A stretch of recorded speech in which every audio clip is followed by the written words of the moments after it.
Olá, pessoal. Então a gente vai continuar com nossas aulas, né? Com o nosso curso de cálculo 3. O objetivo da aula de hoje é a gente definir a integral de uma função de uma variável real, valores em Rn, né? Então tem alguns conceitos que a gente viu lá em cálculo 1, que é o conceito de partição, foi visto também em cálculo 2, né? Que vai ser utilizado nessa aula, né? Então, ó, seja f uma função do intervalo AB fechado chegando em Rn, e P é uma partição do intervalo AB, né? Ó, certo? Para cada i variando de 1 até n, seja CI um certo ponto pertencente ao subintervalo que vai de TI menos 1 até TI. Ó. O vetor somatório de i variando de 1 até n de f de CI delta TI, ele é denominado soma de Riemann de f relativo à partição P e aos pontos CI. Então, gente, ó, só para a gente fixar a ideia, ó, o que a gente tem aqui, ó?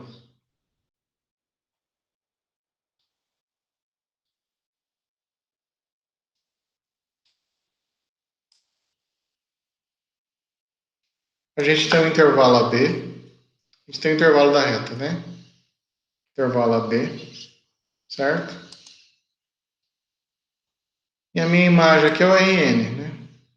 Certo? Vou pegar o caso que o n é igual a 2. Tudo bem?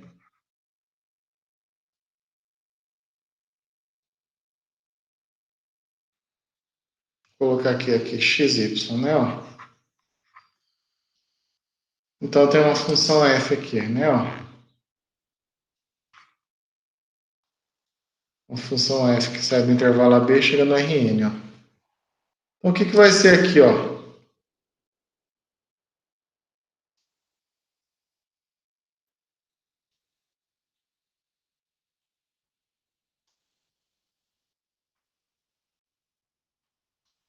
Eu tenho o intervalo AB aqui, certo? O que é uma partição do intervalo AB aqui, ó? Partição é um subconjunto do intervalo, é um subconjunto de pontos do intervalo AB, tal que o T0 é o primeiro ponto, que é o A, o segundo, o T1 é um ponto maior que o T0, o T2 é um ponto maior que o T1, assim por diante, até chegar num certo Tn que é igual a B, certo? Então vamos pegar um caso particular aqui, ó. Vamos pegar o caso particular que esse n aqui, por exemplo, é igual a 4. Ó. Então vamos pegar uma partição aqui assim, ó. Certo? Então aqui é o T0. Eu tenho um certo ponto T1 aqui. Eu tenho um certo ponto T2. Eu tenho um certo ponto T3 aqui. E vamos supor que o meu B é igual a 4. Certo? Tudo bem? O que a gente vai fazer, ó? A gente vai escolher um certo ponto C1 aqui, pertencente ao intervalo que vai de T0 até T1. Então, a gente vai fazer isso. Seja CI, pertencente ao intervalo que vai de TI, menos 1 até TI, certo? Para ir variando aqui de 1 até 4, certo? Então, vou pegar um C1 aqui, vou pegar um C2 aqui, vou pegar um C3 aqui, vou pegar um C4 aqui, ó. Eu vou construir a seguinte soma, ó. Eu vou fazer o f de C1 vezes T1 menos T0, mais, vou pegar o f de C2, multiplicar por T2 menos T1, vou pegar o f de C3, vou multiplicar por 3 menos T1, mais o f de C4, multiplicar por T4 menos T3. Desculpa, aqui é T3 menos T2. Lembrando que T1 menos T0, gente, a gente pode denotar dessa forma, ó, por delta T1, né? Ó, certo? Então vamos colocar quem que é o delta TI, ó. É o TI menos o TI menos 1, certo? Então aqui é o F de C1 vezes delta T1 mais o F de C2 vezes delta T2 mais o F de C3 vezes delta T3 mais o F de C4 vezes delta T4. Observe que isso eu posso escrever como sendo quem? Ó? Somatório de I variando de 1 até 4 do F de CI vezes delta TI, certo? Então, essa expressão aqui, ó, construída dessa forma, é o que a gente chama de soma de rima. Tudo bem?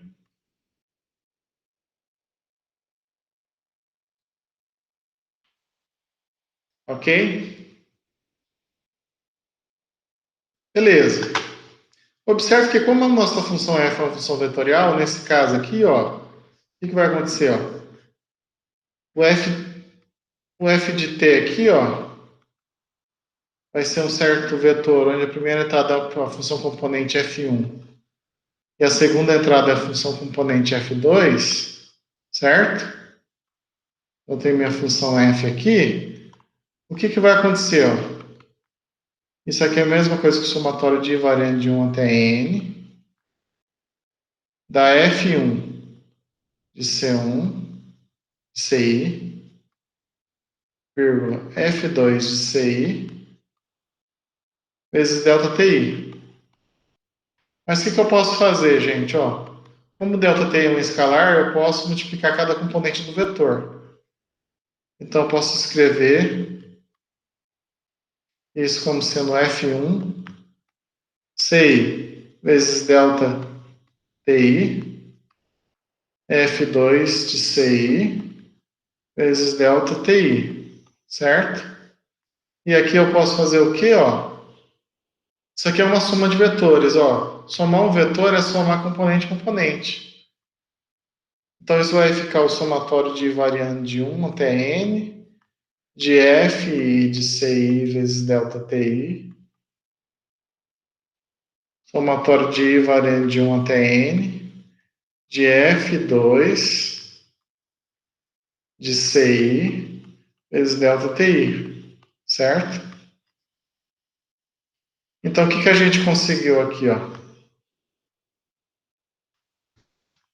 A gente mostrou, então, que a soma de Riemann de uma função vetorial é um vetor onde nas entradas vão aparecendo a soma de Riemann das funções componentes, ó. Isso aqui, ó, é a soma de Riemann da função componente f1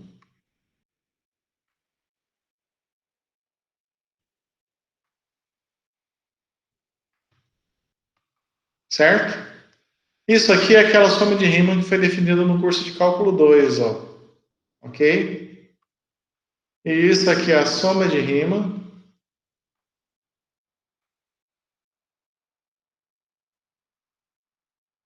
da função componente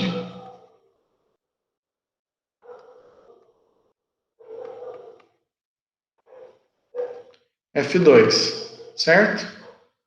Então a gente pode perceber com esse exemplo aqui que a gente está fazendo, ó, que a soma de Riemann da função vetorial vai ser o vetor onde nas entradas aparece a soma de Riemann da função componente.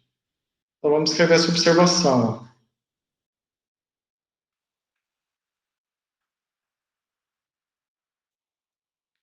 Podemos observar que a soma de Riemann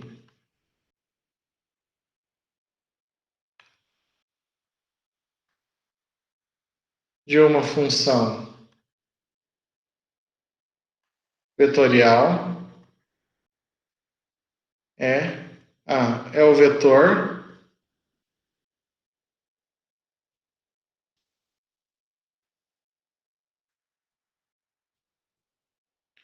em que as entradas, cada entrada aqui, cada componente aqui, ó, certo? Em que as entradas são as somas de rima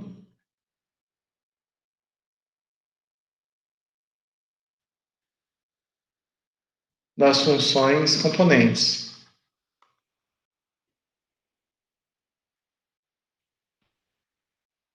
Certo? Então a gente pode perceber isso. Isso foi um exemplo, né? Ó.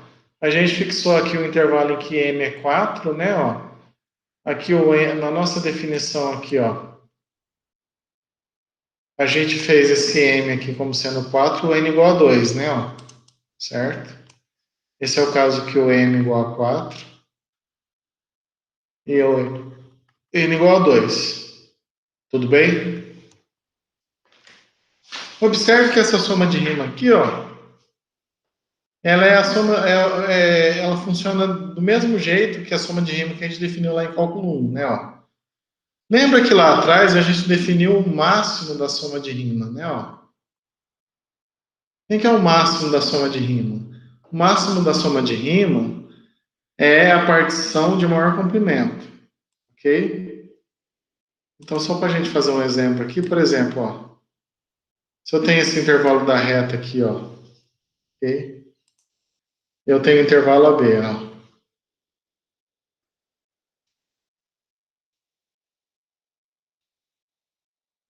Ok, eu tenho esse intervalo AB. Tudo bem? Vamos pegar uma partição aqui, P, ó. P é uma partição A igual a T0, menor que T1, menor que T2, menor que T3, menor que T4, menor que T5, e o meu T5 é o B.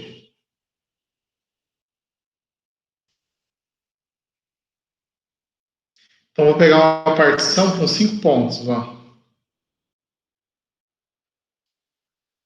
A minha partição P aqui, ó, ela é formada por esses 5 pontos, T0, T1, T2, T3, T4, T5, ó. Observe que a partição aqui é um subconjunto, ó, do intervalo AB.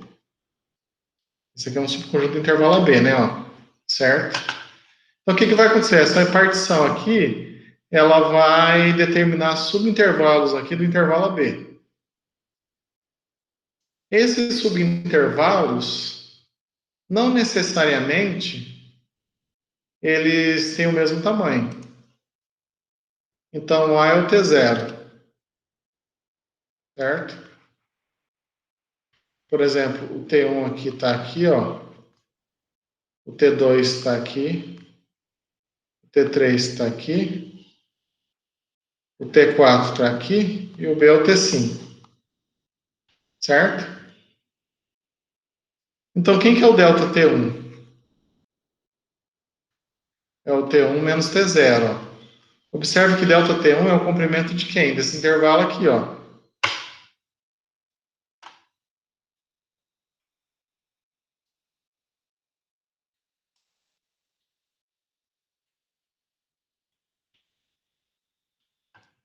Esse é o delta T1.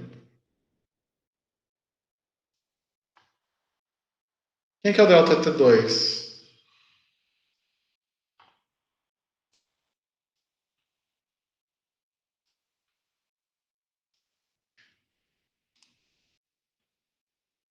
O delta T2 é T2 menos T1, ó.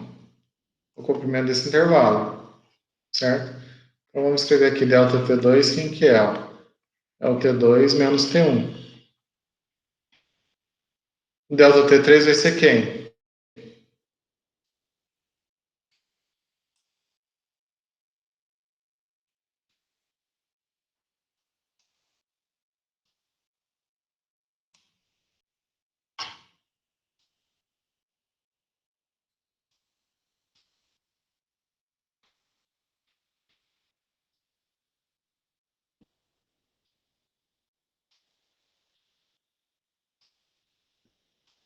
Quem que é o delta T3, ó? Esse comprimento aqui, ó, certo?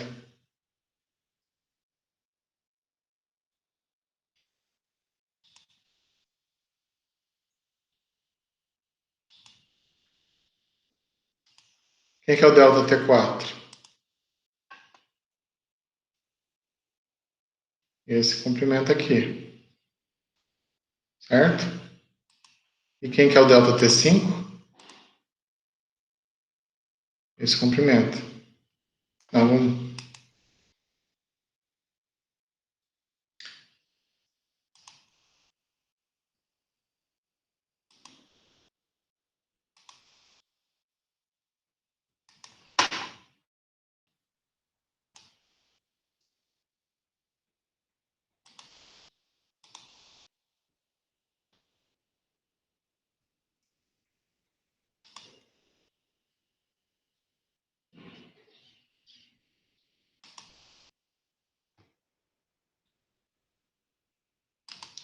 pegar o verdinho claro aqui.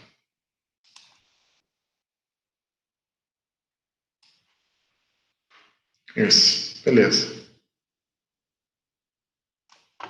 Ok? Então, beleza, ó. Então, quem que é o delta T2? Ó, o delta T2 é esse aqui. Esse aqui é o roxinho.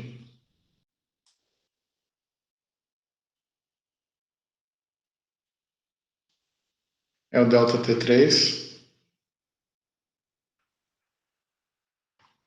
Quem que é o delta T3? É o T3 menos T2. Quem que é o delta T4?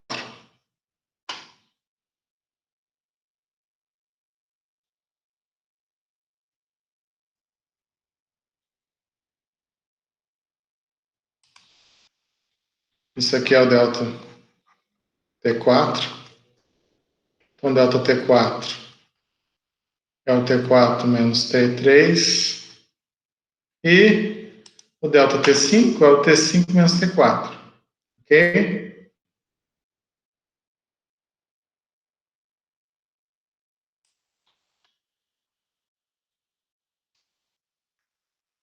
O delta T5 é o T5 menos T4.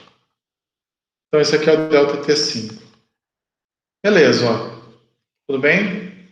Então, vocês observem ó, que não necessariamente o delta T1 precisa ser igual ao delta T2, precisa ser igual ao delta T3, precisa ser igual ao delta T4, precisa ser igual ao delta T5. O que a gente vai definir? Ó? A gente vai definir ó, o máximo. O que é o máximo do delta TI? Ó? O máximo do delta TI, isso aqui é o maior valor entre o delta T1, delta T2, assim por diante até chegar no delta TM, certo? Então, ó, se eu pegar todas as partições, né, ó, construo a partição, certo? E calculo o comprimento dos subintervalos aí, ó, delta T1, delta T2, delta T3, delta T4, delta T5 nesse caso, ó. No nosso caso, M é até 5, né, ó. No caso que o M igual a 5, quem que é, ó? O máximo delta TI aqui vai ser o máximo do delta T1, delta T2, delta T3, delta T4, delta T5. Então, a norma da partição é esse máximo aqui, ó, o máximo do delta TI. No caso desse exemplo aqui, ó, quem que vai ser o máximo do delta TI? Vai ser quem? Vai ser o delta T2, certo? Então é isso, ó. Quando eu escrever o máximo do delta TI, o que eu vou estar fazendo? Ó? Eu vou pegar uma partição do intervalo, vou construir todos os subintervalos aqui determinados pela partição, vou calcular o comprimento deles. O intervalo de maior comprimento é o que a gente chama de norma da partição, que a gente vai usar esse símbolo aqui, ó, certo? Máximo delta TI. Isso aí vai receber também o nome de norma da partição. Em alguns livros eles usam a notação norma da partição, assim, ó, norma de P, certo? Pessoal, uma coisa importante, olha, O que acontece se eu fizer a norma da partição tender a zero?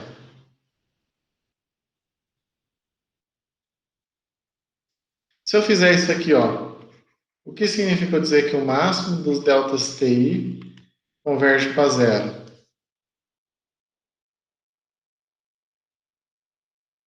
Isso implica o quê, gente? Ó, isso implica que dado um certo delta positivo, existe um certo I, ó, tal que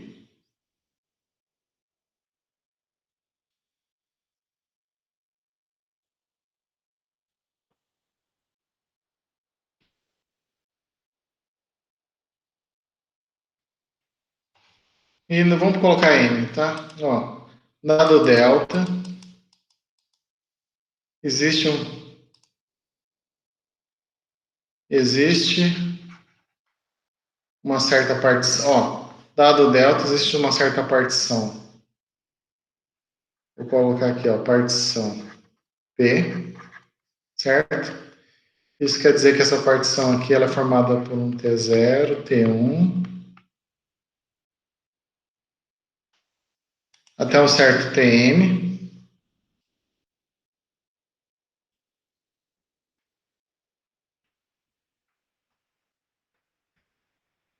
tal que o máximo do delta Ti fique menor que delta.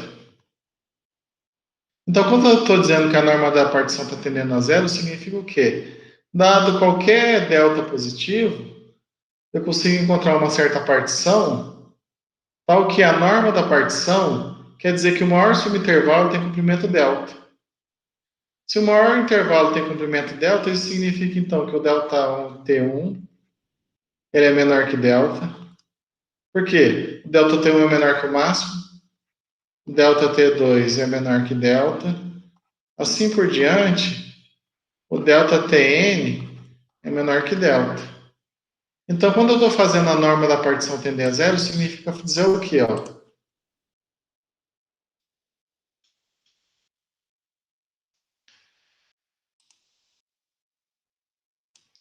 Né? Se eu pegar o intervalo AB,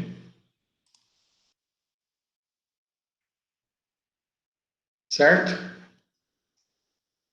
Suponha que o meu delta seja esse comprimento aqui, ó. Vamos fixar o comprimento do delta, ó.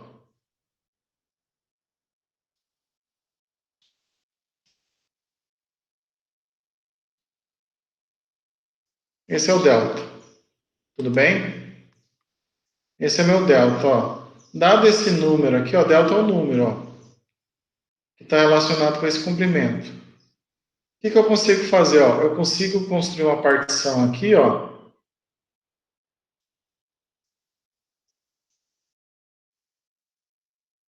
Então, eu vou colocar aqui o T0,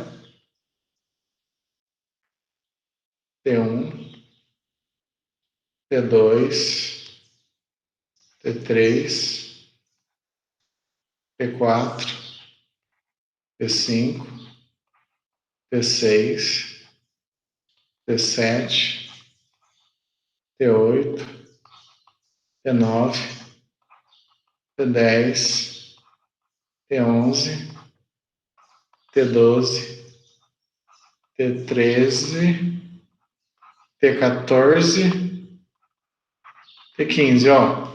Dado esse delta aqui, ó, eu consigo encontrar uma partição P, tal que a norma da partição é menor que delta, certo? Então, ó, o que eu consegui fazer? Ó, dado delta positivo, eu consegui mostrar o quê? Que existe uma partição P, que é a partição que começa com T0 aqui, nesse caso, vai até T15, tal que o máximo dos deltas TI, isso é menor que delta, certo? Então, gente, observe o seguinte.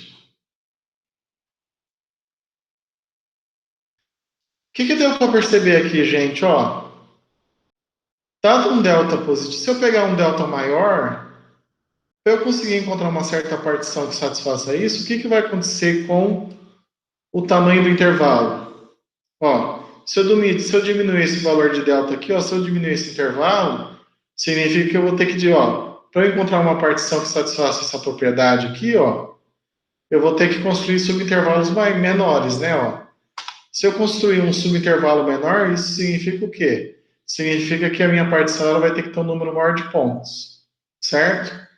Então, num certo sentido, quando eu estou fazendo a norma da partição tendendo a zero, eu estou aumentando o número de pontos da partição de forma que o comprimento de cada um desses subintervalos ele vai ter comprimento menor que delta. Tudo bem? Então, vocês podem observar que isso é um processo interativo. Beleza. É importante eu fazer essa observação para eu poder definir o conceito de integral. Ó. Então, vamos voltar aqui. Ó. Definição, gente. Ó. Dizemos que a soma de Riemann tende ao vetor L pertencente a Rn quando o máximo do delta t tende a zero, e escrevemos isso aqui, ó. O limite do máximo de delta t tende a zero, da soma de Riemann, isso é igual a L, se a seguinte sentença matemática é verdadeira, ó. Se para todo epsilon eu consigo encontrar um delta, tá? Esse delta depende só do epsilon, tá? Mas não das escolhas do CI, tal que se eu pegar a minha soma de Riemann, né, ó, certo?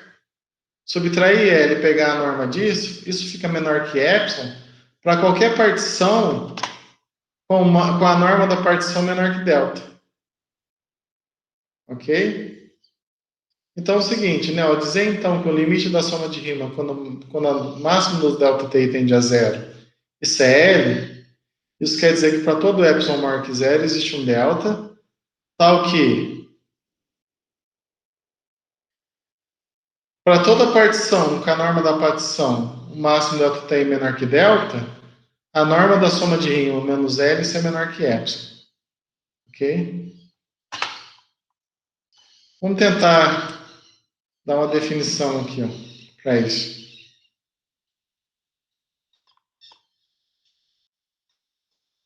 Então, gente, ó,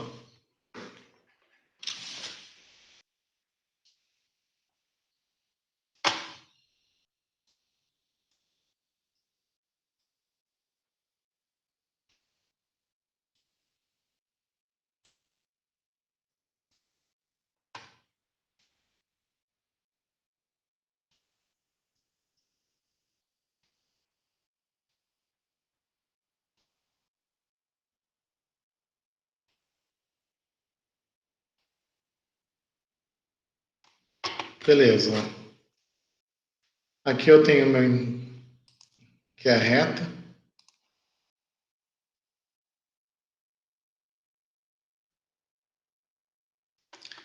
Vamos fixar o caso que n igual a 2, né? Só para a gente tentar ter uma ideia geométrica, né?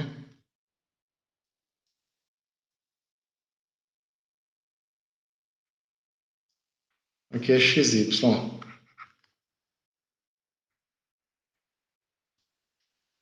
Então tem um certo vetor L aqui, né? O L eu posso olhar isso aqui como sendo um ponto ou um vetor, certo? Então, ó, dado epsilon maior que zero, então você constrói a bola de centro L e raio epsilon. Tudo bem?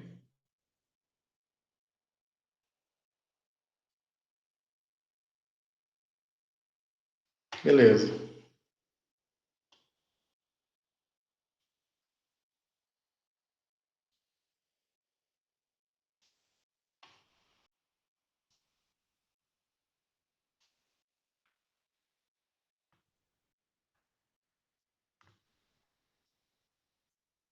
Vamos pegar uma bola em torno desse de L aqui, tá?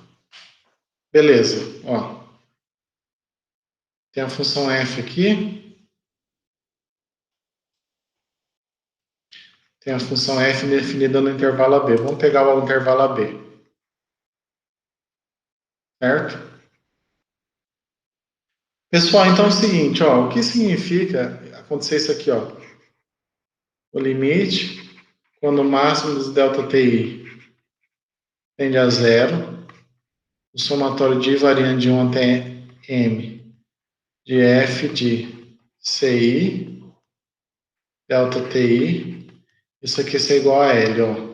Isso significa o quê, ó? Isso significa que dado o epsilon, certo? Então, ó, dado o epsilon maior que zero, o que vai acontecer, ó? Eu consigo encontrar um delta. Então, existe delta. Um dado epsilon maior que zero. Existe um delta positivo. Tal que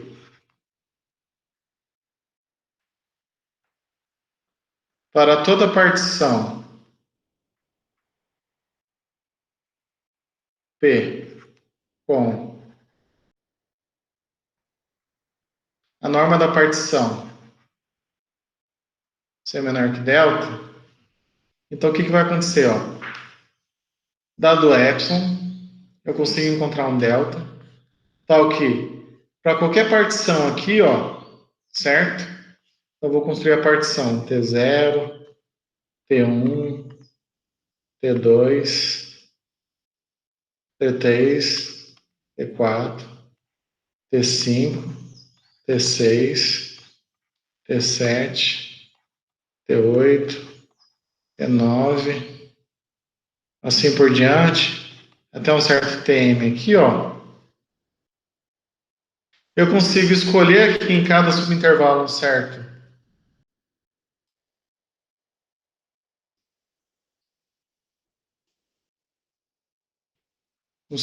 Certo. C1 aqui, ó. C2, C3, C4, C5, C6, C7, C8, C9, assim por diante, um certo CN aqui, ó. Não importando onde eu escolho ele dentro do subintervalo aí, de forma que, se eu construir a soma de rima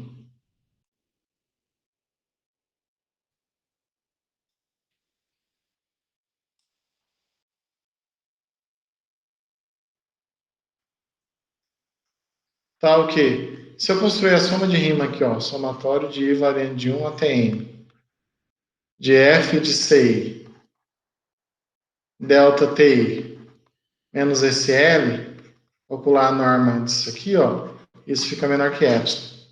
Tudo bem? Então, o somatório aqui, ó, esse vetor, o resultado de fazer essa soma, que é um certo vetor, ele cai dentro dessa bola aqui, ó. Tudo bem? Fica perto do L. Então, gente, num certo sentido, o que significa, então, você dizer, então, ó, que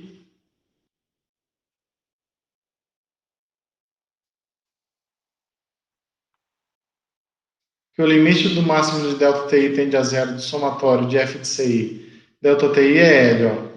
Significa isso, ó.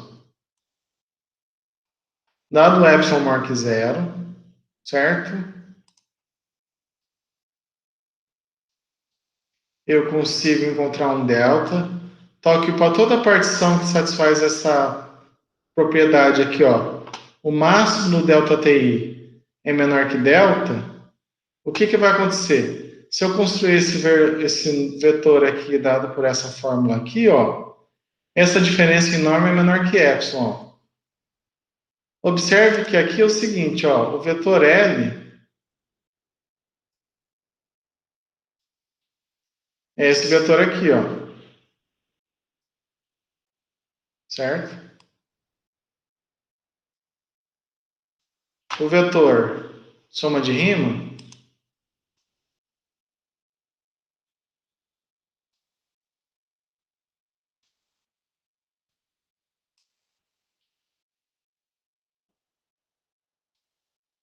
é esse aqui, ó, certo? Então vocês observem, ó, que se eu fizer, ó, a diferença entre esse vetor e esse, a gente vai obter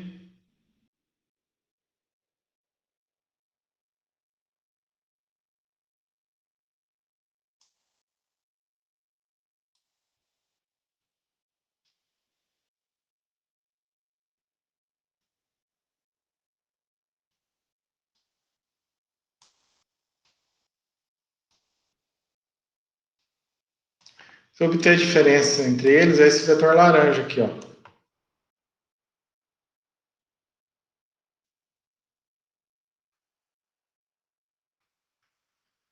Esse vetor laranja aí, ó, ele é quem, ó?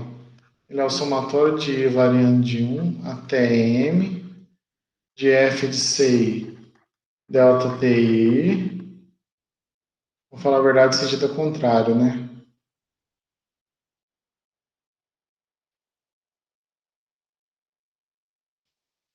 Deixa eu mudar o sentido do vetor.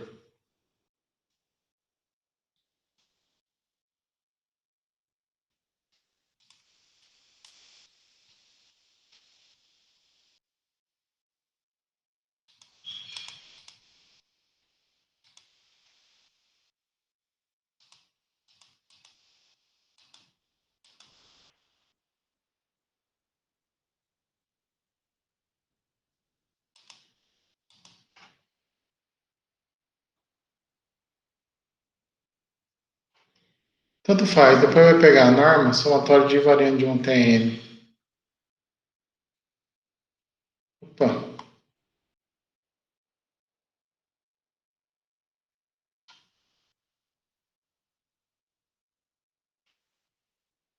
beleza, então vamos voltar aqui, ó.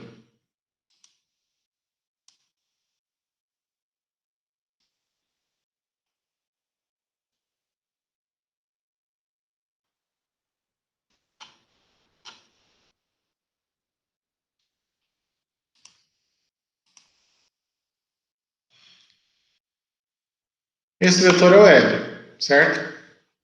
O L é o vetor que liga a origem até o ponto L.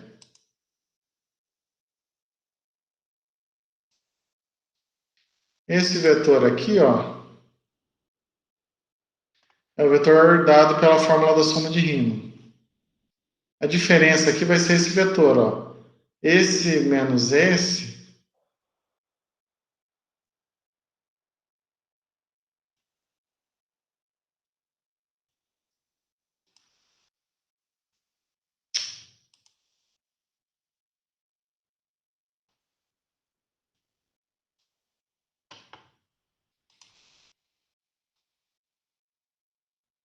beleza.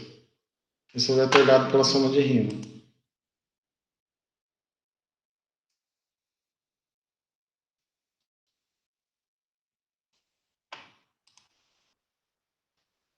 Então, esse vetor aqui, ó, certo? Esse aqui é o vetor, ó, somatório de variando de 1 até m, de f de ci delta ti, menos L, certo? Então, esse vetor aqui, ó, esse vetor que liga L até esse valor aqui, esse vetor aqui. Então, vocês podem perceber, então, o seguinte, ó. Quando eu digo que o limite do máximo do ΔTi tende a zero, o somatório de variando de OTM de f de ci ΔTi, isso CL, significa que, dado esse vetor L aqui, eu consigo um disco aberto em torno dele, de forma que qualquer partição que eu pegar do intervalo AB com a norma da partição menor que delta, isso significa que cada um dos subintervalos que formam a partição tem comprimento menor que delta. Se eu escolher um ponto dentro de cada subintervalo e construir a soma de Riemann, certo? Esse vetor diferença aqui que dá entre a soma de Riemann e L, isso aqui cai dentro desse disco aqui, ó. Então, no certo sentido, isso aqui está dizendo que a soma de Riemann está aproximando desse valor L aqui, ó. Tudo bem? Então, o que vai acontecer? Esse valor L, é o que a gente vai definir como sendo quem?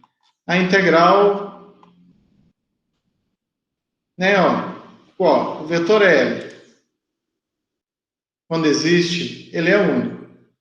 Então, esse vetor L aí é o que a gente vai chamar de integral de Riemann da função f no intervalo AB.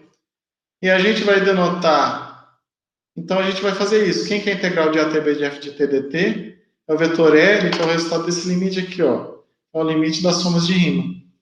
Ok? Então, dessa forma, a gente define o conceito de integral para essa classe de funções. Só que o mesmo modo que aconteceu para a teoria de limites, aconteceu para a teoria de derivadas, a gente vai ter um resultado que vai ajudar a gente, que vai facilitar a nossa vida. Que diz o seguinte, ó. Se a f é integrável no intervalo AB, a f é integrável no intervalo AB, se e somente se cada função componente o for. Então, isso quer dizer que cada função componente ela tem que ser integrável. E, além disso, a integral da função vetorial f é o vetor onde cada entrada aparece a integral da respectiva função componente. Ok? Então, vamos provar esse resultado, ó.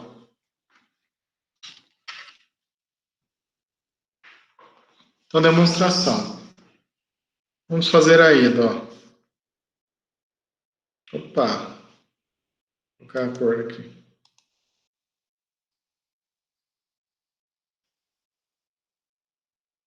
A ida, né, ó.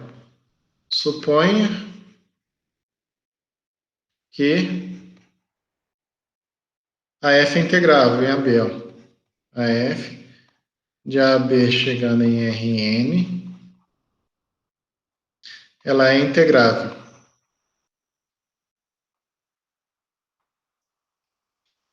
Se ela é integrável, então significa o quê, gente? Ó, significa que dado epsilon maior que zero, existe um delta positivo, tal que para toda partição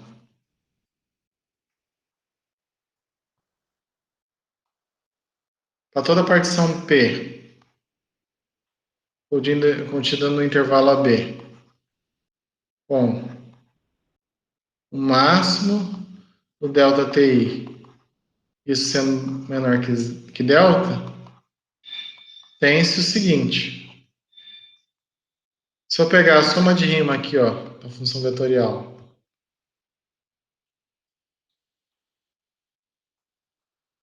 menos o L, isso fica menor que epsilon. Ok?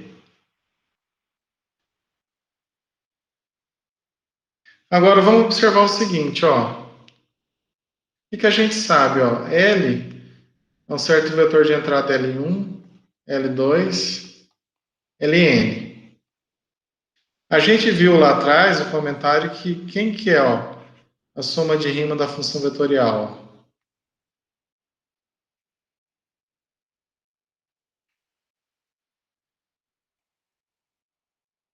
Isso aqui é quem? É o vetor onde aparecem as somas de Riemann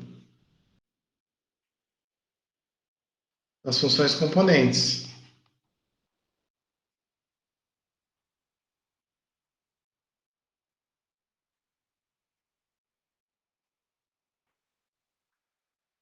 Ok?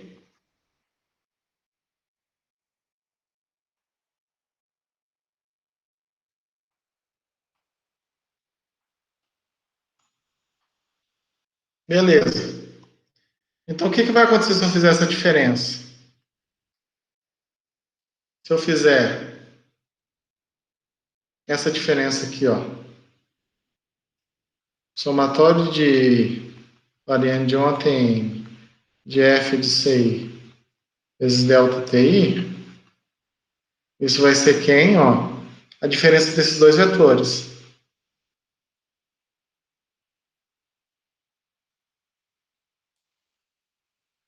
E se eu fizer essa diferença aqui, ó, a soma de Riemann menos L, isso vai dar o vetor onde vai aparecer o quem, ó?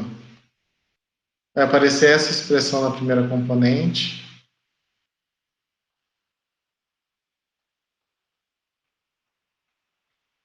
Vai aparecer essa expressão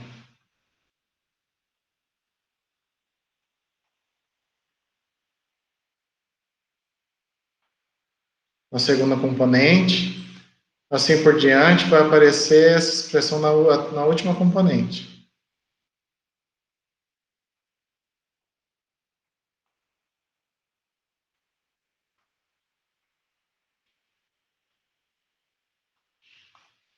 Beleza?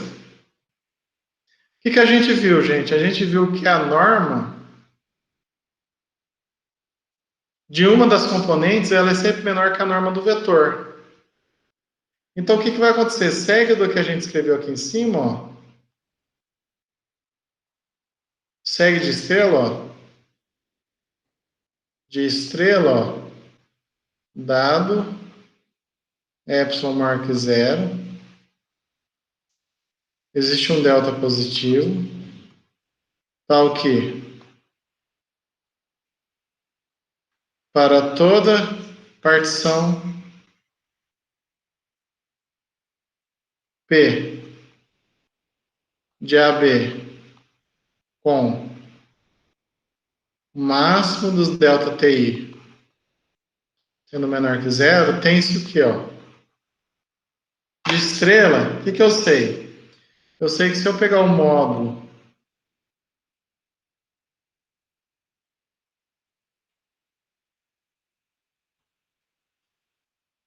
de uma dessas entradas aqui, ó, isso vai ser menor ou igual que a norma do vetor inteiro, ó.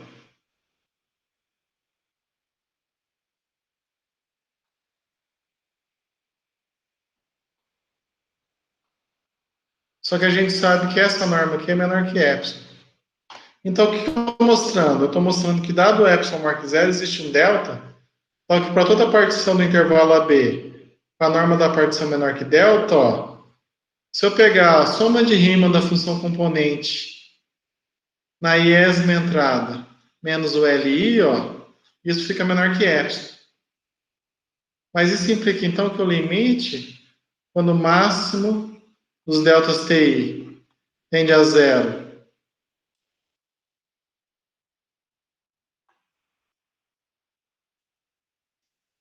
da soma de rima da partição,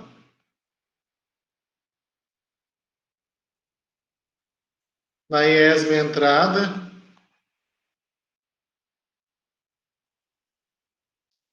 converge para o LI, ó, certo? Tudo bem? Mas isso implica, então, que essa integral aqui existe. Tudo bem?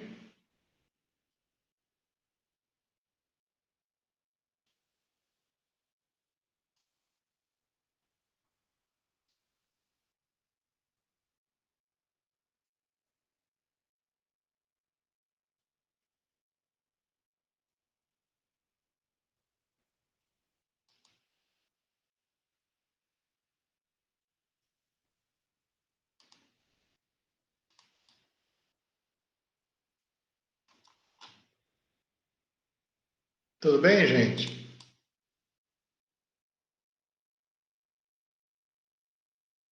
Então é isso, ó. Eu vou apagar essa parte aqui para poder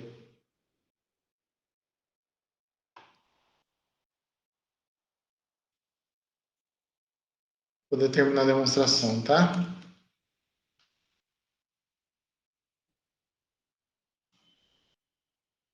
Deixa eu escrever melhor aqui.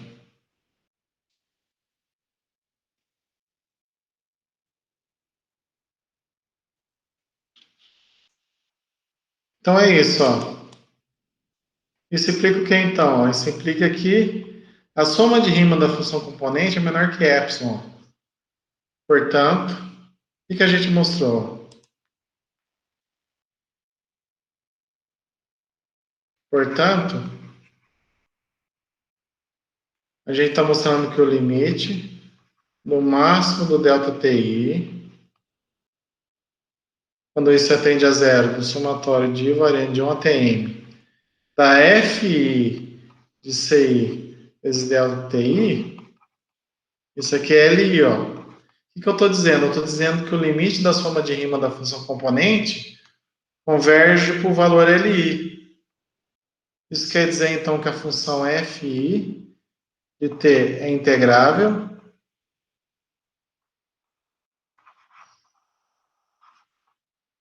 em AB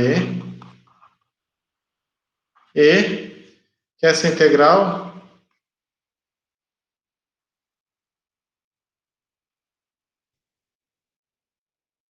que o Li é integral, certo? Tudo bem?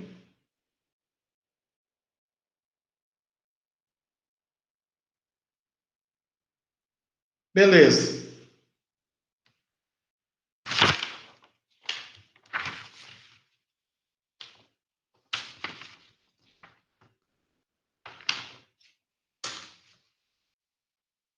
Mas aqui, ó, o que que a gente tem ainda, ó? A gente não sabe que é a integral da função vetorial. Isso aqui não é o L? O L não é o L1, o L2, o Ln, ó. Mas o que que a gente acabou de mostrar? A gente acabou de mostrar que o Li é quem? Esse limite aqui, ó. Certo? Então, e esse limite aqui, quem que é, ó?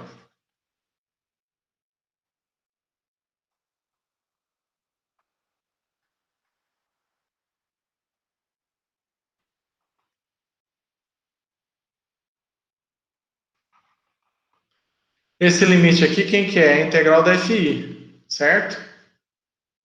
Aí variando de 1 até n aqui, ó. Certo? Então, o que que vai acontecer? Então, esse L1 aqui é em quem, ó? É a integral de A até B da F1 de t, dt. É a integral de A até B da F2 de t, dt. E assim por diante, essa é a integral de A até B da Fn de t, dt. Certo? Então, o que que a gente ganha com também? Integral da função vetorial é o vetor onde cada entrada aparece a integral das funções componentes. Para fazer a volta aqui, gente, vou deixar como exercício, tá? Tudo bem?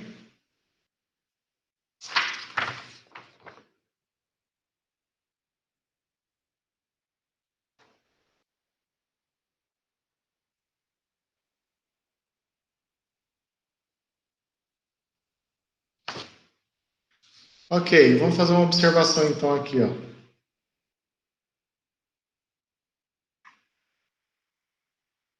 Observação, ó.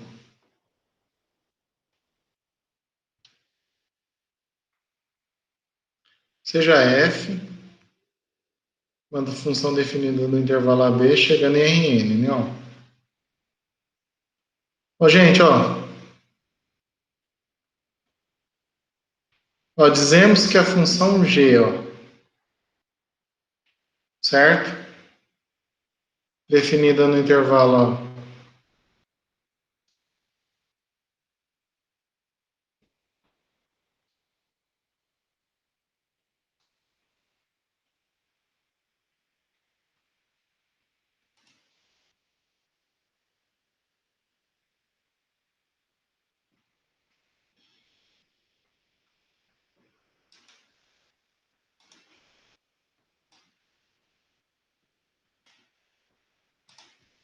A função g, ó, definida no mesmo intervalo AB, chegando em Rn, ó, ela é uma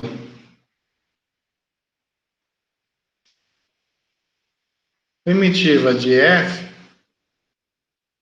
se eu pegar a g, derivar, eu obtenho a f. Tudo bem? Então, uma função vetorial, ó, dada f, função vetorial.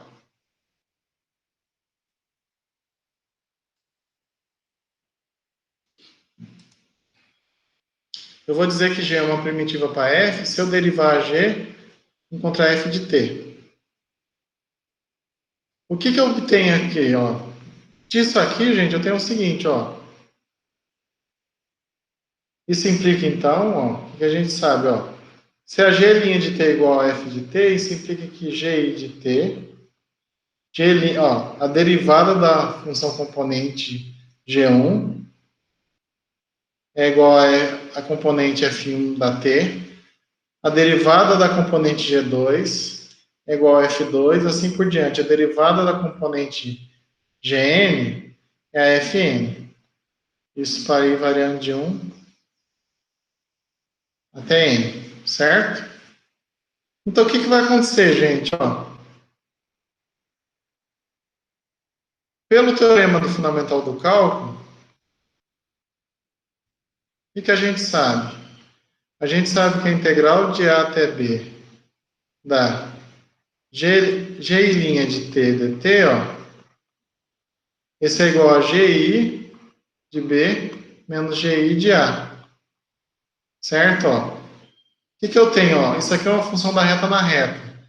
Eu estou mostrando que no contexto de cálculo 1, cálculo 2, não sei onde vocês viram integração, a GI funciona como uma primitiva para FI,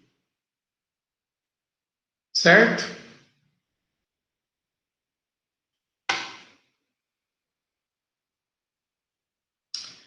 Então aqui, ó, posso vir aqui trocar o GI aqui pela FI, ó.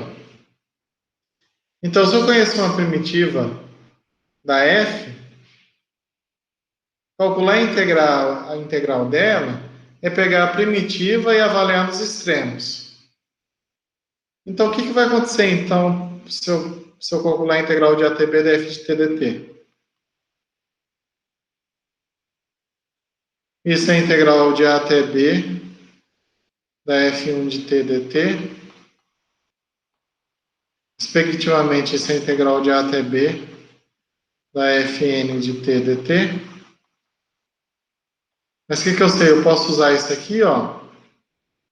Isso vai ser quem? Vai ser a G1 de B menos G1 de A, assim por diante. A G1, a Gn de B menos a Gn de A.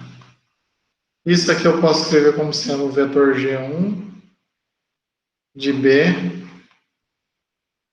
até G1, Gn de B, diferença com o vetor G1 de A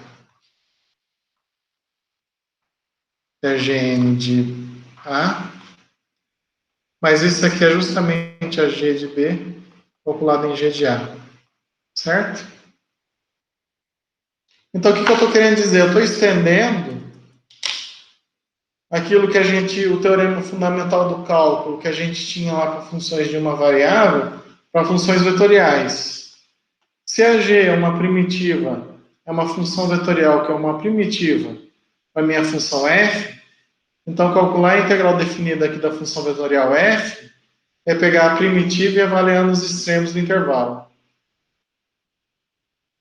Tudo bem? Então, com isso que a gente fez, gente, ó, com essa observação e com esse teorema aqui, ó, que a gente acabou de demonstrar, fica fácil a gente resolver integrais de funções vetoriais. A gente pode usar as informações que a gente aprendeu em cálculo 1 e aplicar aqui no cálculo 2. Ó. Então, como é que fica?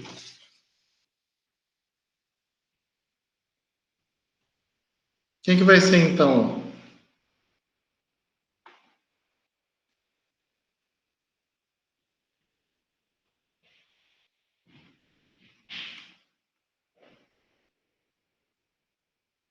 Quem que é a integral de 0 até 1 de t i mais 4j mais t ao quadrado k dt.